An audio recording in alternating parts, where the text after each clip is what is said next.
Hello everyone, welcome back to my channel. कैसे हो आप सभी? उम्मीद करती हूँ आप सभी ठीक होंगे, स्वस्थ होंगे, मस्त होंगे। आप सभी को प्यार भरी राम राम। सुबह का टाइम है और नहाना धोना मेरा हो गया है, तो मैंने सोचा थोड़ी सी झाड़ू मैं निकाल लूँ। तो हर रोज़ वैसे तो थोड़ी सी झाड़ू मैं निकालती हूँ नहाने धोने के बाद, क्योंकि पूजा वगैरह करनी होती है तो वरामदे में और किचन में बस यहीं थोड़ी सी झाड़ू निकाल देती हूँ। क्योंकि झाड़ू निकालने के बाद मैं आ गई थी सीधा किचन में, और किचन में ही हमारा छोटा सा मंदिर है। आप लोग भी सभी दर्शन कर लो। सबसे पहले करेंगे भगवान की पूजा, उसके बाद करेंगे काम दूजा। वैसे तो हर रोज़ कोई लंबी चौड़ी पूजा नहीं होती, बस साधारण सी पूजा होती है। जोत बत्ती की, धूप लगाई, बस किसी खास दिन जैसे एकादशी का व्रत मैं करती हूँ या पूर्णिमा का व्रत करती हूँ, उसी दिन कथा या आरती होती है तो उस दिन थोड़ा सा टाइम लगता है। बाकी के दिन तो जोत बत्ती होती है, धूप पूरे मंदिर में की, बस यही मेरी छोटी सी पूजा होती है। बस भगवान से यही मेरी प्रार्थना रहती है कि गलती से भी गलती मुझसे ना हो और हमेशा अच्छे मार्ग पर मैं चलूँ। अभी कर लेते हैं बेटे के लंच की तैयारी, और ब्रेकफास्ट की भी तैयारी मैं साथ के साथ ही कर लेती हूँ। तो आटे में मैंने थोड़ी सी डाली है मेथी। मेथी के पराठे और मेथी की रोटी काफ़ी टेस्टी लगती है। मेथी मेरी बहन के घर से आई हुई है, काफ़ी टेस्टी मेथी के पराठे लगते हैं और काफ़ी अच्छी खुशबू आती है मेथी में। थोड़े से मैंने इसमें डाले हैं मसाले। मसालों में बस नमक, मिर्च और काली मिर्च, थोड़ी सी अजवाइन मैं डालती हूँ। रोटी में भी कई बार डाल देती हूँ, क्योंकि गैस की बहुत ज़्यादा दिक्कत है मेरे हस्बैंड जी को और बेटे को भी, तो थोड़ी सी अजवाइन पराठे वगैरह या फिर आलू के पराठे बनाती हूँ तो अजवाइन मैं ज़रूर डालती हूँ। तो यहाँ पर मैं बना रही हूँ थोड़ी सी बेटे के लिए पनीर की सब्ज़ी। पनीर मैंने घर पर ही बनाया था, 1 कटोरी के लगभग। तो पनीर बेटा थोड़ा सा खुश होके खा लेता है, तो थोड़ा सा पनीर मैंने बेटे के लिए घर पर ही बनाया था। बिल्कुल टेस्टी सी सब्ज़ी बनकर यहाँ पर हो गई है रेडी, और हस्बैंड जी यहाँ पर धो रहे हैं। पार्किंग एरिया काफ़ी गंदा हो जाता है, क्योंकि स्कूटी, बाइक, साइकिल वगैरह यहाँ पर खड़ी रहती हैं, तो इसलिए सुबह सुबह जो है हस्बैंड जी थोड़ी मेरी हेल्प करवा देते हैं।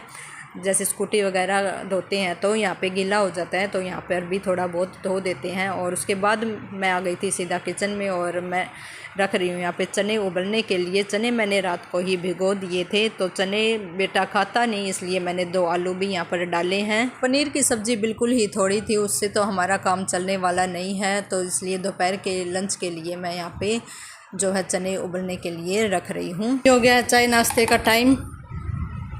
बेटे को स्कूल छोड़ आए हैं हस्बैंड जी। अभी पी लेते हैं चाय, उसके बाद मैं करूँगी क्लीनिंग डस्टिंग का काम। और चने उबलने रखे हुए हैं मैंने, चने छोपूँगी आज। 1-2 आलू डाला है, क्योंकि बेटा चने खाता नहीं है, इसलिए आलू डालती हूँ मैं। थोड़े आलू के साथ खा लेगा, स्कूल से आएगा तो। और प्रेस के कपड़े रखे हैं बहुत सारे, प्रेस करूँगी। ये देखो, कल धोए थे शाम को कपड़े, तो अभी प्रेस नहीं, कल शाम को नहीं धोए थे, कल सुबह को धोए थे कपड़े। तो पूरा दिन सूखते हैं, क्योंकि नीचे ही सुखाती हूँ, तो शाम तक सूखे थे कपड़े। तो कपड़े प्रेस करूँगी, शाम को करूँगी, दोपहर में देखेंगे। वैसे तो 11 बजे तक हो जाता है सारा काम। और आज जेठ की लड़की का ऑपरेशन है, नाक का। नाक की जो हड्डी होती है वो उसकी बढ़ रही थी, तो नाक का ऑपरेशन है। हस्बैंड जी जाएंगे एक बार मिलने के लिए, एक बार सुबह गए थे बेटे के साथ। अभी काम। और ये देखो, पानी रखवाते हैं हस्बैंड जी हमेशा यहाँ रूम में। और आप लोगों में से भी कौन कौन रखता है रूम में पानी, क्योंकि एसी चलता है तो ऐसे बोलते हैं कि गला मेरा सूखता है, तो इसलिए पानी ज़रूर रखवाते हैं। पूरा लोटा भर के रखा था और 3 दिन में ये इतना हो गया पानी। तो आप लोग भी कमेंट में बताना कि कौन कौन इस तरीके से रूम में पानी रखता है। डस्टिंग का सारा काम हो गया है, और अभी रहते हैं बर्तन। चाय रास्ते के बर्तन थे। सुबह थोड़ी सी सब्ज़ी बनाई थी पनीर की बेटे के लिए, तो अभी किचन का करेंगे काम। उसके बाद चने रखे हैं, इसमें चने छोपूंगी मैं।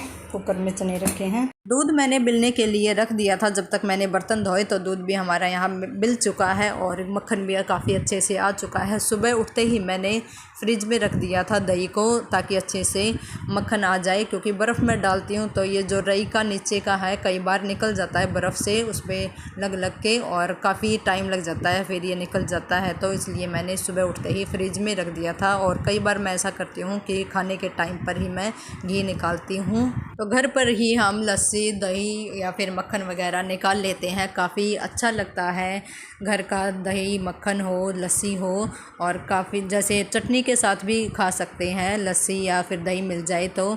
सब्ज़ी की भी वैसे कोई ज़रूरत नहीं होती।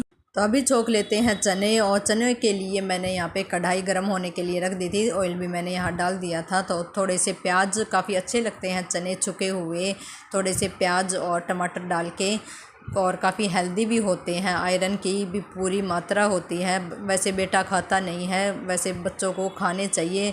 चने बिल्कुल देसी हैं, गांव से आए हुए हैं, काफ़ी टेस्टी लगते हैं चने छुके हुए। और एक कटोरी मैंने यहाँ निकाल कर रख दिए, क्योंकि उबले हुए चने भी नमक डला हुआ है तो काफ़ी टेस्टी लगते हैं।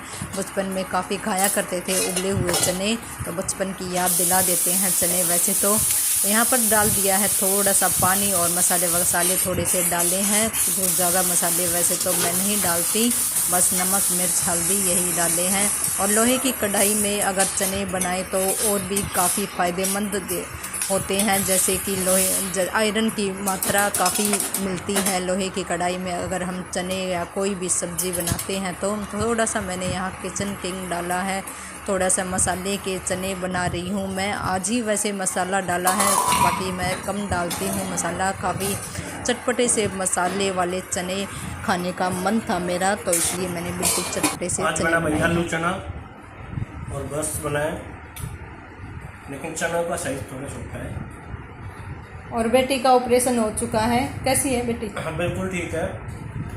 मिल लिए थे आप? हाँ, पर अभी उसको दवाई का नशा है, वो बोल नहीं सकती, हिल डुल रही है, सारे काम कर रही है। 6 बजे से पहले उसको कुछ खाना पाना नहीं देना, परहेज है। उसके पट्टी बंधी हुई है, वो कब पट्टी कल खुल जाएगी ना। सब कुछ ठीक है, बाबा ने दिया सब अच्छा।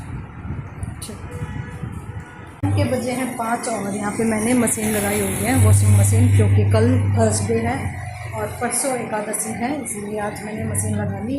और यहाँ पे पानी भर रही हूँ, मटका धो के।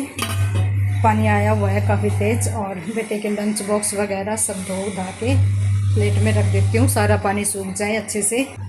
बेटा गया हुआ ट्यूशन पे, और बेटे का आज ऑपरेशन हुआ है तो वहाँ पे भी जाएंगे। हस्बैंड जी तो मिल आए थे, पर मैं नहीं गई हूँ, मेरा भी मन है मिलने के लिए। तो हस्बैंड जी को थोड़ा टाइम मिलेगा तो जाएंगे शाम के टाइम।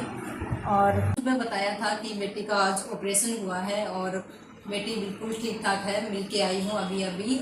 सासू माँ गई थी, हस्बैंड जी और मैं। बेटा गया नहीं था क्योंकि बच्चों को थोड़ा हॉस्पिटल में कम अलाउड होता है, इसलिए बेटे को लेके नहीं गए थे हॉस्पिटल में। तो बेटियां बिल्कुल जो खुश नसीब जो माँ बाप होते हैं उसी को ही बेटियां मिलती हैं, और आंखें नम हो जाती हैं। बेटी दर्द में होती हैं, कोई तकलीफ में होती हैं, तो घर में एक बेटी तो ज़रूर से ज़रूर होनी चाहिए।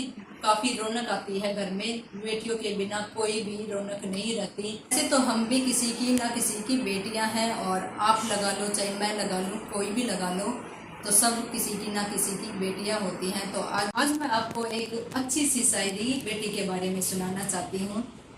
खिलती हुई कलियां हैं बेटियां, माँ बाप का दर्द समझती हैं बेटियां, घर को रोशन करती हैं बेटियां, लड़के आज हैं तो आने वाला कल है बेटियां। तो ब्लॉग का करती हुई यही एंड, मिलते हैं एक नए ब्लॉग के साथ, तब तक के लिए बाय।